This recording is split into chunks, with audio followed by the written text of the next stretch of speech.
بسم اللہ الرحمن الرحیم۔ واسطے وسیلے کا شرک ہو یا رکوع اور سجود کا، ان مسلک پرستوں کی رگوں کا خون بن چکا ہے۔ دیکھیے یہ ایک خوبصورت آواز میں یہ نظم پڑی ہے۔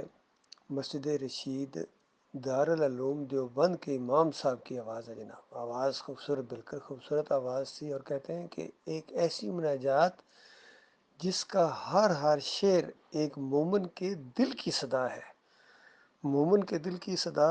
اور پھر یہ آخری شعر اس قدر مشرکانہ، پہلے شروع میں توحید والے اشعار ہیں، لیکن آخری شعر واسطے وسیلے کا شعر جو یہ نیچے لکھا ہوا ہے، تو بتاؤ جتنی مرضی خوبصورت آواز میں تم شرک کرو گے یہ اللہ کو گالی ہی ہوگا۔ اور یہ بات ثابت ہو گئی کہ شیطان نے ان کی توحید کے اندر بھی شرک رکھ دیا ہے۔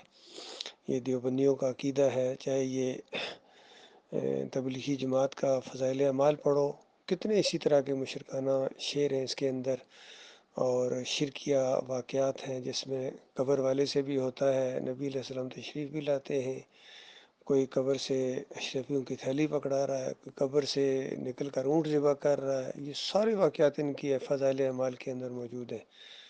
باقی بریلویوں کی فیضان سنت اور اعلیٰ حضرت کے ملفوظات کا تو کہنا ہی کیا، اس میں تو ایک ایک چیز جو قرآن کی توحید کی تھی اس کو شرک کے اندر بدلی کر دیا اعلیٰ حضرت نے، اور ابو العلا نے، اور طارق جمیل نے، اور طاہر القادری نے۔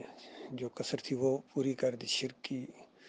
تو یہ اللہ کے بندو، یہ ہے اصل مرض اس قوم کا، کہ یہ اپنے آپ کو موحد کہلاتے ہیں، مومن کہلاتے ہیں، لیکن ان کے عقیدوں کے اندر خرابی ہے۔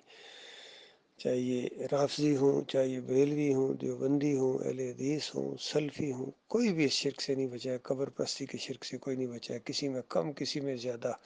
حتیٰ کہ حنبلیوں اور سعودیوں کے عقیدے کے اندر بھی یہی فتویٰ ہے۔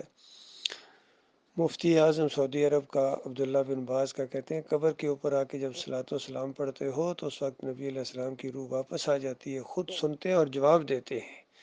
تو بتائیے، قبر پرستی کے لیے، گنبد پرستی کے لیے اس سے بڑی کیا چیز رہ جاتی ہے؟ اور جہاں بھی اس طرح کی نعتیں پڑھتے ہیں پیچھے گنبد دکھا رہے ہوتے ہیں، چاہے ڈاکٹر اسرار کے درس ہوں، یا ڈاکٹر ذاکر نائک کے درس ہوں، یا علی انجینئر کے درس ہوں، یہ سب شرک کے کہیں نہ کہیں کنیکشن ملے ہوئے ان لوگوں کے۔ اس وجہ سے آج امت مسلموں کو پوری دنیا کے اندر مار پڑ رہی ہے، اور وہ ایمانی غیرت ان کے اندر سے نکل چکی ہے، یقین کیجیے۔ ان کی مائیں اور بہنیں چیخ رہی ہیں، لیکن ان کو کوئی غیرت ہو تو جاگے۔ ان کے پاس ہر قسم کی میزائل موجود ہیں، ٹیکنالوجی موجود ہے، یوتھ موجود ہے، ایٹم بم موجود ہے، سونے کے پہاڑ ان کے پاس موجود ہیں، نہیں ہے تو ایمان خالص نہیں ہے۔ اس وجہ سے یہ دنیا میں ذلیل و خوار ہو رہے ہیں، اور آخرت میں جہنم کی آگ کا ایندھن بنا دیے جائیں گے۔ جہنم منہ کھولے ان کا انتظار کر رہی ہے۔ للہ توبہ کرو، معافی مانگو اپنے مالک اور خالق کی طرف، اللہ کے بندوں۔ اور ان مولویوں اور پیروں کے چکر میں بالکل نہیں آنا۔ انہوں نے شرک کا انجیکشن دیے ہیں اپنی تفسیروں کے اندر، توحید والی تفسیریں انہوں نے جو لکھی ہیں اس کے اندر بھی شرک کا انجیکشن دے دیا۔ محمد حنیف نے دعوت القرآن کے اندر شرک کا انجیکشن دے دیا، اندازہ لگاؤ، سجدہ تعظیمی کا شرک اس کے اندر ڈال دیا۔ اسی طرح محمود الحسن نے تفسیر شبیر احمد عثمانی کے اندر پہلی آیت جو کڑاکے کی توحید کی ہے، یا کا نعبد و یا کا نستعین، اس کو شرک کے اندر بدلی کر دیا، اور آج دن تک اس کو اسی شرکی عقیدے کے ساتھ پرنٹ کرایا جا رہا ہے۔ تقی عثمانی نے اس کو بہترین کاغذ کے اوپر پرنٹ کرایا اور اس شرک کو قائم رکھا، بلکہ ہیڈنگ کے ساتھ قائم رکھا، اور یہ تفسیر عرصہ دراز تک امت مسلموں کو تحفے کے طور پر دی جاتی رہی ہے سعودی عرب سے۔ یہ حال ہے ان کا، اللہ کے بندو۔